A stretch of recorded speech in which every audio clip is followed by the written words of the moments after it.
you can only succeed if you've had your PhD and all of that Mhm. and blah blah blah, and it's not like that. It shouldn't be like there's a lot of like people that have graduated from the huge university and they are still home, or they've actually discovered their talent, and that talent that is discovered is actually making them money, and they have their certificate at home. And Mhm. sometimes even the talent that they have nothing to do with the courses they took in school. Understanding.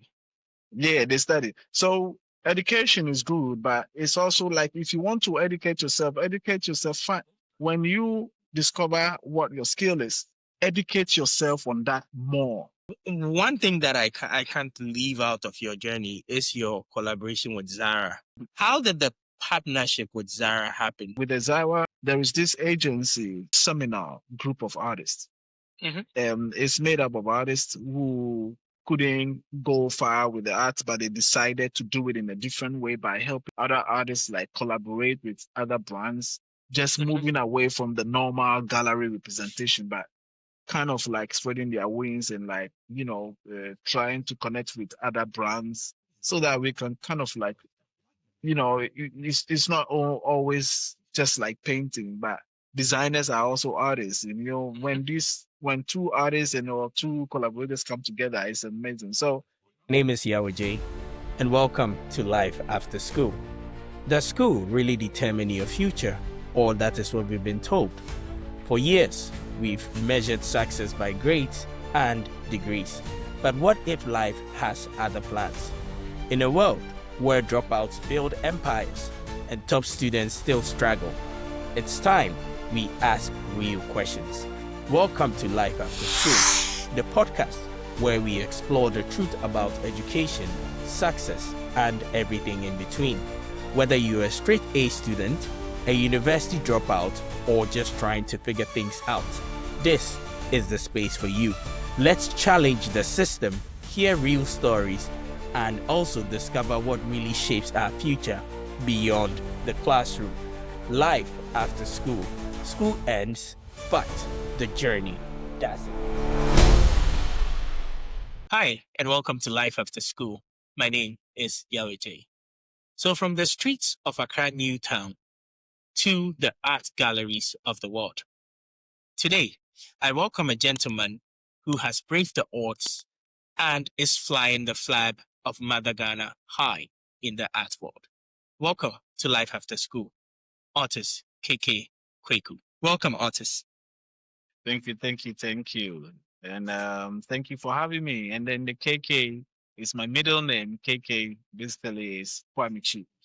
My father is from the western part of Ghana. That's the Nzima Nzulenzu. Mm-hmm. So Kwame Chi is actually an Nzimami, which basically means Kwame Junior, because there's a Oh, senior and then I'm the junior. okay, Yeah. okay. So Yeah. I actually didn't go.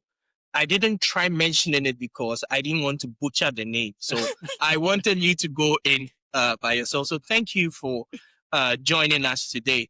So for the purposes of today's conversation, we would want to go into your educational background Mm. and your professional background. But for the viewers out there who don't know who Otis is, if you could give me a brief introduction on Otis. Who is Otis? Oh wow, who is artist? It's weird. It's almost like as weird as painting myself, you know. But Otis is just a Ghanaian born and raised in Accra. From a family of six. I'm the fourth born. My dad is a musician, like play live band, and he owns his live band. And my mom is a trader. I'm the only artist in the family, and I'm the fourth born, four boys, two girls. So all this is just a kid, like any other kid that was growing up, had many dreams, because you're a kid, you have so many things you want to become when you grow up. But one thing that I was for sure about was I wanted to play soccer. I wanted to be like the ACNs and all of that, which I played for a couple of years. But along the line, I just discovered art. And, it was just pure natural love for it. So I thought, wow, this is amazing. You can express yourself just using colors. So my love for it just grew stronger and stronger. And then I just got myself some gouache, old watercolor, just started playing with it. And it was just fun for me because it is something that you were not controlled to do. It's just like a playful freedom, just like handling a kid or giving a toys to a kid and then just letting them figure it out. And that's how they get to learn. And that's how it is for me when I discovered art. And fast forward in the future, I came across a couple of people that I know were doing arts, and at that time I didn't know there was like a whole school for it. So Mm-hmm. after completing JHS, it's just something that I wanted to do so bad, and that's where I came. I discovered Ghanaian College of Arts and Design, and I'm like, yo, good lord, this is what I want to do. Because when I was first introduced to the school, and I went there, it's like amazing artists, like all these kind of folks, like trying to learn art and all that stuff. And I felt the love, and I felt the push for it. So it was just something that I went straight into it because that was the love, that was the passion. Now the edge was there, and 4 years of art college, it just went through different phases that actually has participated in what I am today. If it wasn't for the Ghanaian College of Art and like the freedom to be able to discover who you are, I wouldn't be here. So after 4 years, coming out and working as a graphic designer and trying to figure out who you are as an artist and doing certain research and all of that. And then I moved to the state somewhere between late 2017, 2018. And also, you've moved into a new place, a new country, far from your home. You're like zero friends, nothing. It's just like starting everything from scratch. But it was also a great thing for me because it also shaped my career in terms of like experience and then like knowing certain things, the exposure, the availability of resources and all of that. And to be able to it also taught me to love myself more as a black person and as an African person, to appreciate me, myself, my skin, my just to be comfortable with myself. Because when you don't really appreciate your homeland a lot until you move somewhere else, and then you realize that certain things that you take for granted as like just the smallest thing is so precious to you. So also learning the life in the US and then the life back home, all these things help shape your career. And that is how come I was able to kind of like know myself as an artist, know what I really want to do, know my subjects, what I want to talk about, which was the figuration. I majored in abstract and landscape back then in school, but when life started happening, when you go out there into the world, Mm-hmm. you see things different. You get more experience in certain things. So I just love the fact that I could use people to talk about to express myself, but also talk about them and also talk about the community and talk about the country and talk about what's happening outside the world and like everything else. So figuration for me is a great connection because then it's human to human and you understand emotion, even though it's just a still image, you can still connect with that. And that is how come I arrive at where I am, just physically using. Like I tell people, I always kind of like see myself like a journalist. It's just basically documenting the lives of people that I've come across and talking about societal issues, political issues, just general issues, and documenting people and all of that to the world and making the world see people and other stuff in a different way, because that's just our job, is to make people see things in a different way, but also pushing a lot of stuff that is going around. And So it's been an amazing journey. I can go on and on. It's like picking up now. So it's yeah, been an amazing that's journey, I would say. that's fine. So I want us to go back into your formal Yeah, education in Ghana, right? You yeah, mentioned the Ghanata College of Arts. Um, yeah. I want us to. Did you do the typical Ghanaian primary JSS, senior high school, Senior high. then doing the Ghanata College as your tertiary education? Is that what you did? I did physical education, the Mm-hmm. primary, the J. But when I got to JHS after completing JHS, I was supposed to go to senior high. But I told my parents that no, I don't want to go waste. To Mm-hmm. me, I don't want to go waste 4 years in senior high school. I'd rather use that 4 years to go and learn something that I'm passionate about. Okay. And they were in supportive of that because my parents also are very artistic and so they agreed with me, and that's where we found Ganata, because Ganata is set up in a way that they accept the junior high school, they accept students from the senior high school. It's more of like vocational technicals to Okay. help people with their skill, and that is what like they were like really, really, really, really good at. So I skipped senior high and then just went straight to the art college. And they, like I said, they accept people from the junior high school, whatever your educational background. It didn't matter to them because they were more looking at your skill and your passion and your talent, for them to be able to polish your talent, for them to be able to teach you and how to be able to use your talent. You know, so Oh. yeah, after I completed junior high school, I decided not to go to senior high school and decided to go straight to Donata College of Art. And at what age was this? Because Oh right. wow.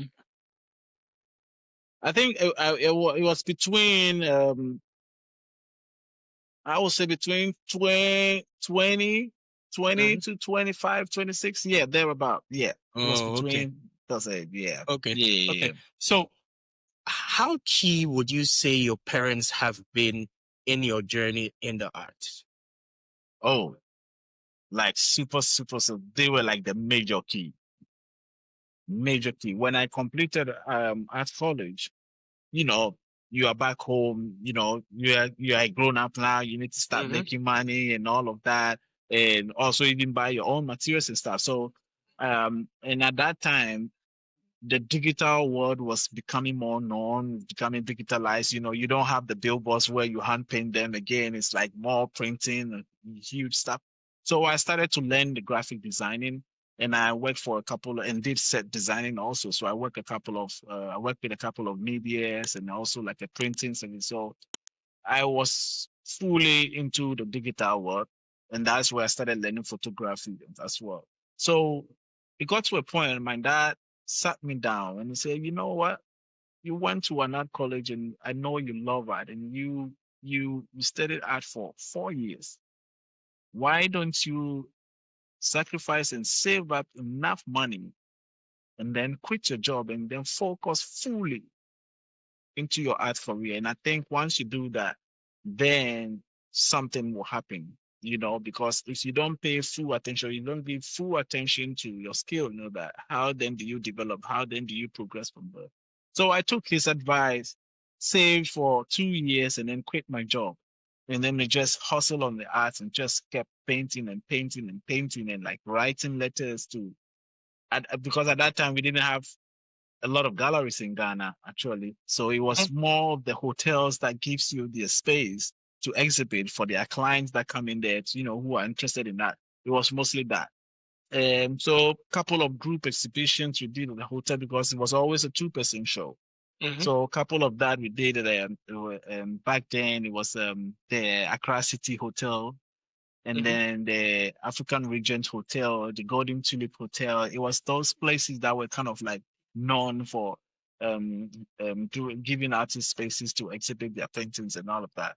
So they've been a major, major key and still are, because they still support me and they've supported me till they want. And I think it's important when parents, recognize the talent in their kids and then like support them with fully attention and like their advice, and it helps the confidence of the child or whoever that is like have that skills. And there is always something. You never go wrong with talent and skill. You never go wrong with it. So before I transition into your career path, right? Yeah. I want you to speak to parents. Let's say there's a parent out there who has identified that their 8-year-old boy or 10-year-old boy has an artistic eye. How should they balance formal education and the creative part of that child? What advice would you give them? I would say it's just like you having a newborn baby and always paying attention to that baby. You always make sure that, oh, they don't get their self help. It's just like that. You know, talent is something that is came with you when you were born. Mm-hmm. You know, yeah, you can go learn a skill and all of that, but there you can always tell the difference on who learned the skill and who actually like came. You can always tell that, but there is no it's not a bad idea if you go learn something and become better at it, right? You can always do that as well. But you can always balance the two. The basic education is very important, but also you pay a close attention to, the child's talents, his skills, and also make sure that you really, really, really find an institution that can help the child polish the talent. Because take a look around us, right? You are wearing this beautiful shirt. You have these headphones on. This Mm-hmm. is something that somebody started when they were a kid, like playing with stuff, fixing stuff, you Mm-hmm. know. And if somebody didn't pay attention to them, we wouldn't be talking on headphones, listening to each other from far and beyond. Mm-hmm. You understand? So that is how great inventors came about. That is how, great mindset came about, because the mind that we have here can do a whole lot, you know. And so it's important that we pay attention to these things. And let's take, you and I know, let's take, for instance, back here home in Ghana, your kid, you can see your kid, trying to fix something, take something apart and trying to fix it. And then the Mm-hmm. parent will come and then yell at him, like, would you just stop that and then go and do that? It also Uh, brings the child's confidence down. That is why most of us here are not able to express ourselves, because we've been so shut down in so many times, and it's all started when we were kids. But mm-hmm. if we are given the freedom to express ourselves and to be able to figure things out, and also like once you recognize the skill of the child, and you're like, oh, we need to like maybe find an institution or find some people that are also into this and can help him or her like better the skills. That will help a lot. And by balancing that with education, and just like I said, the fact that I didn't go to senior high school didn't Mm-hmm. make me kind of like a loser. You Mm-hmm. know, sometimes you need to realize when to make the right move, Mm-hmm. right? Going to senior high school is not about you. Yes, if it's for you, do it. But if you have a skill that you can use that 4 years of that time to better your skills, for me, I would say it's better to go develop that skills using that entire 4 years than to be in a senior high school and then just go through because once you're done with the senior, you come back again to this and then going for another 4 years. So it all pays, because that is why the basic education from primary to the is so important, right?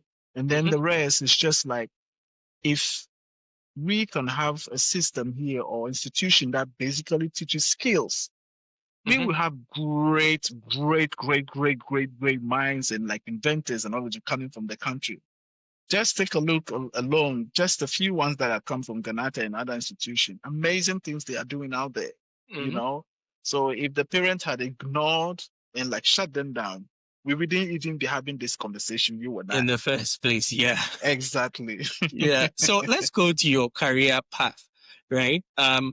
At what point did you realize that painting could become a career for you, not just a passion? So you realizing that this thing can pay me and sustain me and my family. At what point did you realize that? the the funny thing with passion is that when you are so passionate about something, you never think about the money.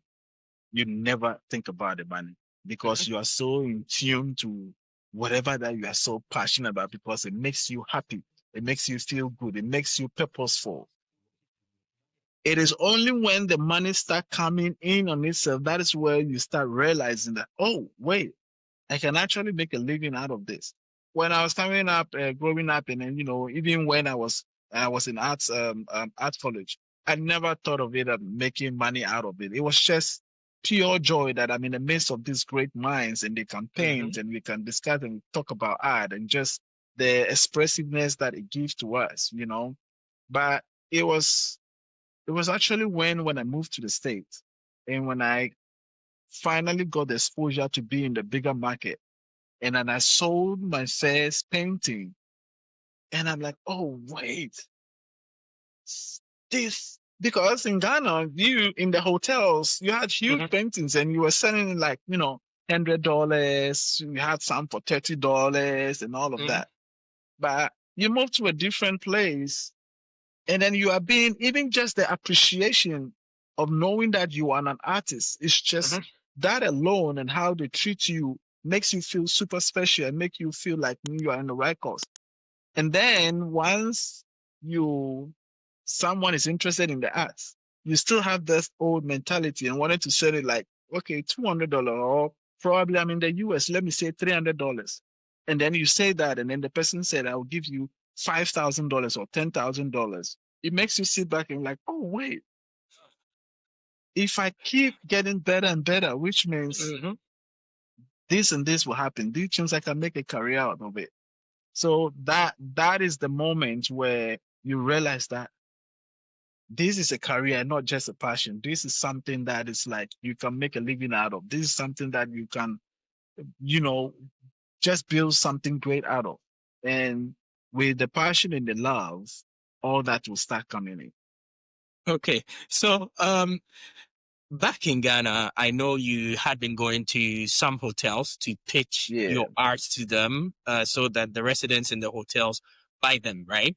But yeah. outside the hotel patrons buying your art, um, how did your first big gallery representation or international exhibition happen? Even if it's in Ghana, how did it happen for you for your big gallery representation? In Ghana, Mm-hmm.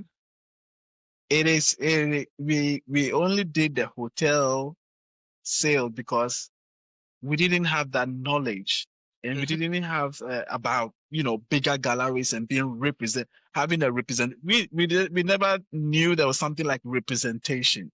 Mm-hmm. Like I said, all we know was that we can paint and we can sell it to this international or foreigners. They love Mm-hmm. art, so we can sell it.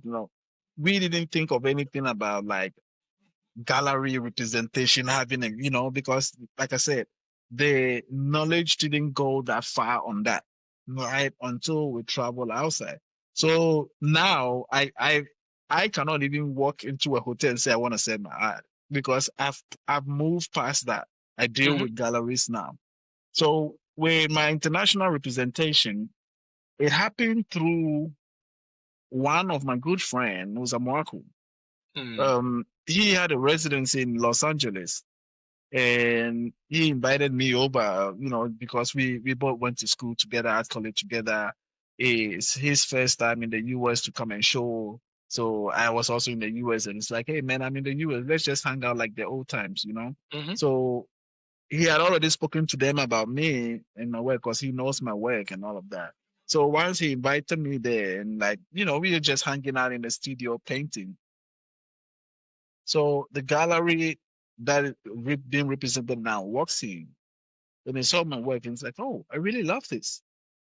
Do you work with any other gallery? And at that time, I don't work with anybody. I'm like, no, I'm just by myself. I'm like, oh wow, I read this is really great. There is something here.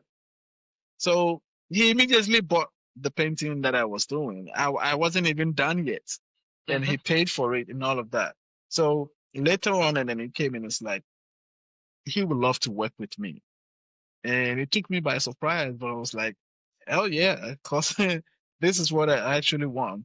So my first ever painting was taken to Miami Art Basel, which is Mm-hmm. like a huge, like the biggest of all. So that was where people discovered my art and then fell in love with me. And everything from there all started like skyrocketing. It's like, and that is what I mean by when you are passionate about your work or whatever you're doing, the money it will start coming itself. You don't even have to go chase for it. It will start coming on itself. And that is how come my first a major gallery presentation came in, which was Robert Project in Los Angeles. Okay. So I want us to wear the shoes of a Ghanaian abroad. There are a Mm, lot of Ghanaians who travel outside Ghana to America and to other places. yeah. And because of the want for money, they do away with their creative side, or they do away with even the academic sides just to pursue money. If Mm. you were to advise a Ghanaian going abroad or an African going abroad, what would you say to them in terms of chasing money and also following what they studied in school or their passion? Oh, okay. You know, chasing money is not a bad thing, right? Mm-hmm, We all chase money one way or the other. mm-hmm, We go to work, you work every day, you want to get paid. If you're not chasing money, you will just be home and just like resting back. Money is an essential thing for us in our life. We human beings because we need to pay our bills and so definitely, yeah, you need to do something to choose back. What in my experience so far, what I've realized is that by doing what you love and doing it the right way and with passion and all that, the money itself flows, right? If you are so money conscious, it becomes a problem. Then you are not doing whatever you are doing with passion and love and with like, carefulness and all of you are just doing something to just bring you and you will fall in those cycle and you realize that there is no development. You are just in a cycle. You just keep rolling. You just keep rolling. You just keep rolling. That's just how it is. Education here in Ghana, that is why I'm saying that the way we've the system have kind of like put in the youth's mind is like you can only succeed if you've had your PhD and all of that mm-hmm, and blah blah blah, and it's not like that. It shouldn't be like there's a lot of like people that have graduated from the huge university and they are still home or they've actually discovered their talent and that talent that is discovered is actually making them money and they have their certificate at home. And mm-hmm. sometimes even the talent that they have nothing to do with the courses they took in school. Understanding. Yeah, they study. So education is good, but it's also like if you want to educate yourself fine. When you discover what your skill is, educate yourself on that more. And that will actually help you a lot. Right? There are Mm-hmm, so many there are so many opportunities here. And it's hard to convince somebody to say, you know what, just take a look at yourself. Take a look around the country. There are so many opportunities here that you can make it here more than outside. It's difficult to tell people that, right? Because then they are in a situation where they don't see that. It's almost kind of like a desperate situation. So they need to mm-hmm, travel and all that. So sometimes you just have to leave them to travel and then experience that. And once they get there, then they will understand better. That's why I say it's just like a baby, a toddler, right? You Whenever there is a fire and you are stopping them not to try, they always want to. But when you leave them to touch it and it burns them, they never go there again. Then they mm-hmm, know that, oh, this. So it's almost kind of like that. I went through the same process, when we hear about, our old uncles when they travel and then like mm-hmm, Boga, they go work hard and, you know, make all that money and then that's how we back. When we went there, it was like totally different. We're like, oh, if I knew this what it was, I wouldn't be here. You know what I mean? But if you, there's always an advantage on both sides. If you mm-hmm, travel outside, it's also a great advantage because the resource is there. So then you can use that opportunity to also find yourself and what you are good at, and then try to educate yourself on that using the resources there. And then once you gain that knowledge and that skill, you can come back home and then develop or create something beautiful and amazing for yourself. So there's always a balance to that and always how you use it. And that's how most of us have done, and including my colleagues that I went to school. mm-hmm. We learn the arts here, but the resources and then the greater, like the guy went. So once we had the opportunity to travel, then the exposure came. So we use that to better ourselves. And now the knowledge that we've acquired and then the success, we bring it home to educate the rest and kind of like, look, this and this and that. We can bring that home, and then now you can learn it home. You don't have to travel all the way there. Those spaces that we didn't have here, now we are building that spaces here. So now you can have that education here and build that skills more here than saving a lot of money and traveling there and then go and struggle. So it's like bringing that. So it's always a balance. Okay, so one thing that I can't leave out of your journey is your collaboration with Zara. When I stumbled upon the news article saying that Ghanaian artist collaborates with Zara, I'm like, I am gonna get it right away. Um, how did the partnership with Zara happen? I I dare say that you are the first Ghanaian who has collaborated with a global clothing brand. I don't know, but I am thinking you are the first. So if you could go into it, how did it happen for you and Zara? Oh, first of all, there's been a lot of like other, like I said, one of my friend, my good friend, the one I told you about Nelly, did a Hmm. collaboration with Dior, Oh, which okay, was amazing. And then we have a Virgil Abloh, who is also Ghanaian, Nike that's or true. Ryan, and yeah. And then there are a bunch of artists that the sad part is that, especially home here, our medias don't talk about those Amplify. stuff. Yeah. Yeah, because we are so invested in the negative, news and always try, but things that is actually putting the name of the country on the map and the global fit and the other, they always miss it, right? They always miss it unless it's being like hit heavily on the news and the media and other, then they pick it up. But we got a lot of Ghanaian artists are doing amazing stuff. With the Zawa, um, there is this agency called Seminar Group of Artists. Hmm. It's made up of artists who, you know, kind of like couldn't go far with the arts, but they decided to do it in a different way by helping other artists like collaborate with other brands, just Hmm. moving away from the normal gallery representation, but kind of like spreading their wings and like trying to connect with other brands so that we can kind of like it's not always just like painting, but designers are also artists. And when two artists and or two collaborators come together, it's amazing. So they were the one that got me the deal because you have your art, they have your profile, and then they have your painting. So they pitch into these luxury brands and all of that. And when they see and they look at it and like, oh, we love the energy from this artist, and this artist is like cool and has the youthful kind of like energy. That is where it happens, right? Because it's a presentation they present to other brands.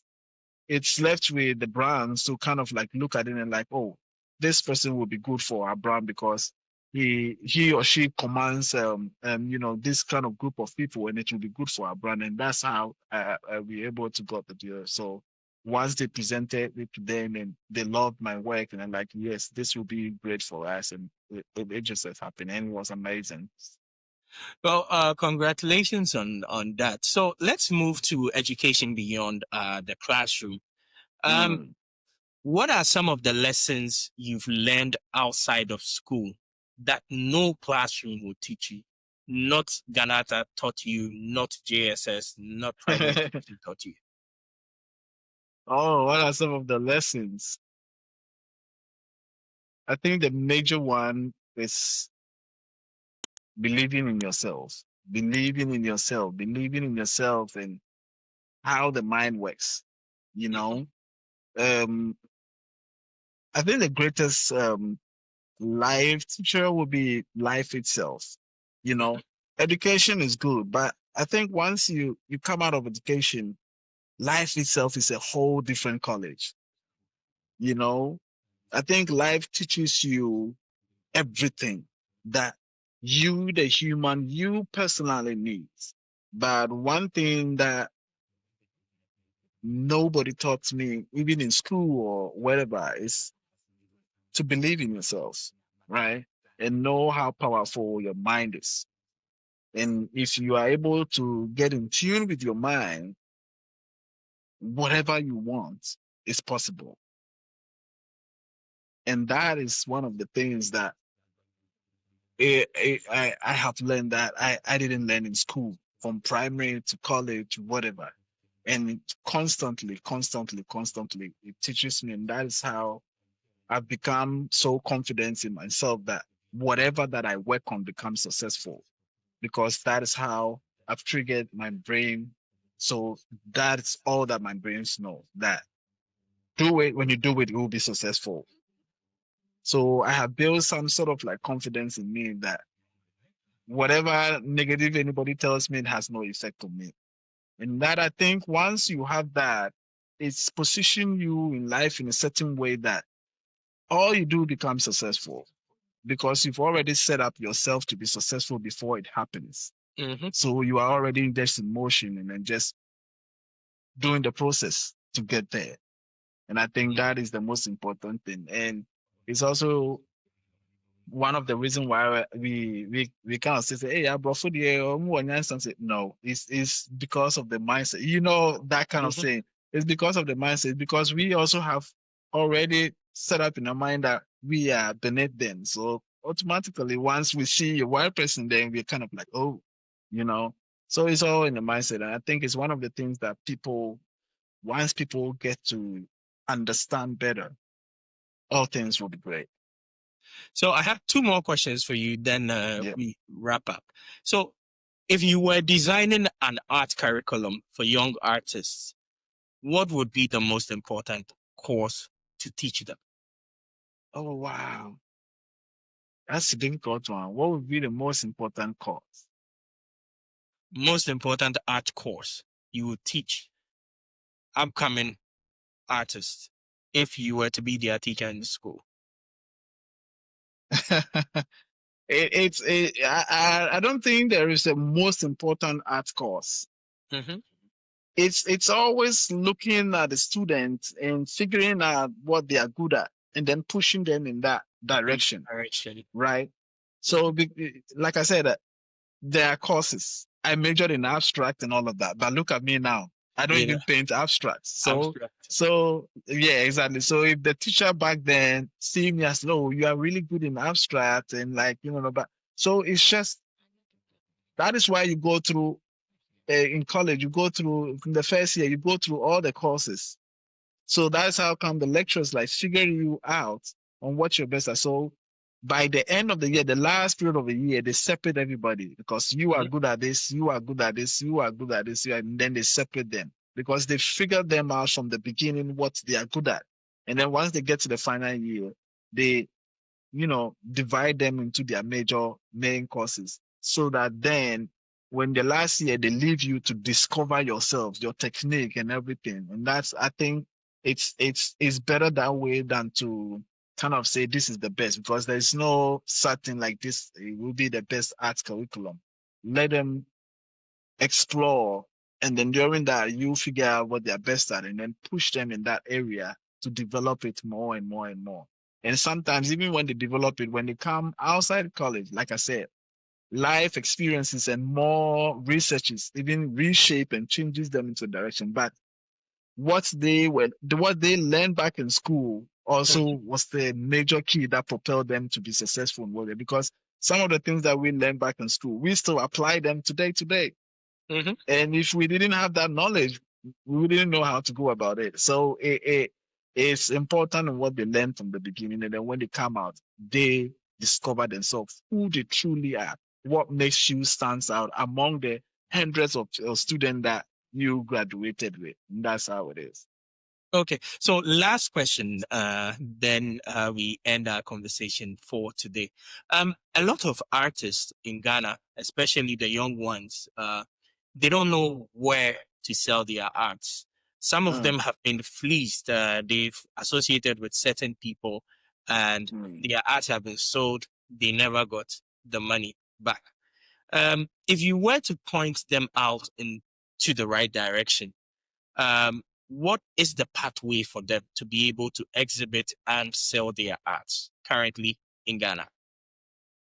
Currently in Ghana, now, thanks to a lot of our colleagues and other initiative and all of that stuff, Now there are genuine, like notable galleries, like again, like the Gallery 1957. Also now residences are being built by some of our great artists who are making it big outside, like the Dot Atelier by Mwakubuafo, the World Face residency by Kwesi when you go to Tamale, Ibrahim Ayama has a huge museum that does educational programs and all of that. And Kwame Akoto also in Adan has a huge museum. He's a sculptor. He also offers like kind of like a residency as well. So now you have all this in place. Back then there was nothing like that, right? The galleries, even when the small galleries that were available then, when you go there, they even research you. So your confidence and everything is just but because when we were growing up in the art industry here in Ghana and all this establishment wasn't there, it became our goal to bring that once we become successful. And that's what most of our colleagues have done. So they understand the struggle of the upcoming ones. So they open their arms and it's like, now we have this establishment. Come and then we'll teach you the proper way of, going to the next step and also identifying the right gallery so that when you start working with them, they just teach them on even how to work with them so that they understand what what they are going into, so that you wouldn't be scammed by galleries. And then when you give them your work and you contact, and it's happening, it's really happening a lot. There are a lot of like some of our friends that we have there, like, I've been working with this gallery, they took my work and they tell me they haven't sold it, but they've sold it and they haven't paid me. It happens. It's because they haven't been educated well enough to understand that it's not all gallery that has the name gallery means that they are actually Gallery. good gallery. You know what I mean? Mhm. Yeah. In the art industry, there are galleries that are also just there just to make money. So they will make the most out of you and then just leave you. And they are the ones that wants to build you. It's their pride to build you as one of them. Because when you become great, they become great also. Their gallery become respected and all that. So you have to, there's all these residencies, programs here in Ghana, and galleries are coming more and more because the artists from here in Ghana are doing great things outside and they're being represented in huge institutions, bigger institutions, museums that you would have never thought that a Ghanaian would be in there. We are everywhere now. So now these artists have come home and built all this beautiful establishment that you can actually reach out to them and they will just have an open arms and then teach you and take you go through. And sometimes with their connection, they even get you into galleries outside. Yeah. So your last words, anything you'd want to say before we end this conversation? Wow, anything. I'll just say whatever skill you find yourself in, go polish it, learn more about it, research more about it. That will make you who you are supposed to be on this planet, right? And it's never an easy journey for anybody. In the Mhm. beginning, people might try to bring you down, will shut you down, but you should always remember that once you listen to them and you shut it down, you have closed a door that might have been the greatest door ever. So you have the key and nobody has the key. You have your own key to your own door. So you always remember that you can lock yourself up, but you are the same person that can open yourself up to the world. So just stick to your plan. You fail, go on again. You fail, just keep going because that's how we've all arrived. It's failure that brought success. If you don't fail, you never succeed because you fail, you learn. So you keep your head up, find what you love in, and then just hit that until you break it through. Well, thank you, Otis KK Quaicoe, for I appreciate it. joining Life After School today. Well, to my viewers at home as well, you heard it yourself. You have the keys to your own doors. Go out there and make something for yourself. Till another episode of Life After School, please like, share, and subscribe. Thank you.